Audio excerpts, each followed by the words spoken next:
అందరికీ welcome back to mini blog. ఈరోజు afternoon lunch వచ్చేసి రండి చూపిస్తా. వేడి వైట్ రైస్,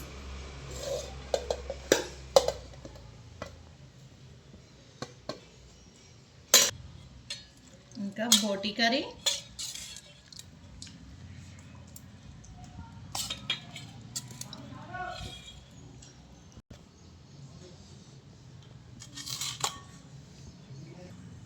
వేడి వేడి వైట్ రైస్కి పచ్చిమిర్చి, ఎల్లిపాయ, కారం, దానికి కాంబినేషన్గా బాయిల్డ్ ఎగ్.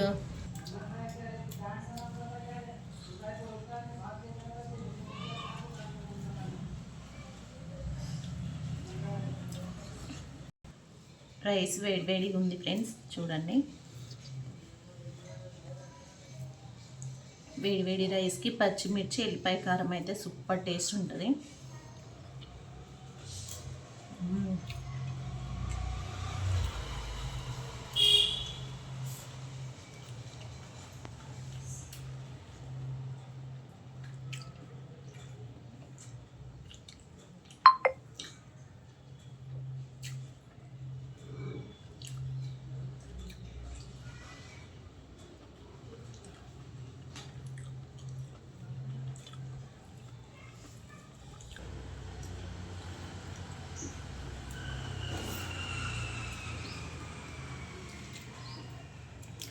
ఈరోజు ఆఫ్టర్నూన్ లంచ్ మీరు ఏం తిన్నారో కామెంట్ బాక్స్లో కామెంట్ చేయండి, లైక్ చేయండి, షేర్ చేయండి, మా ఛానల్ని సబ్స్క్రైబ్ చేసుకోండి. ఓకేనా ఫ్రెండ్స్, బాయ్ మరి.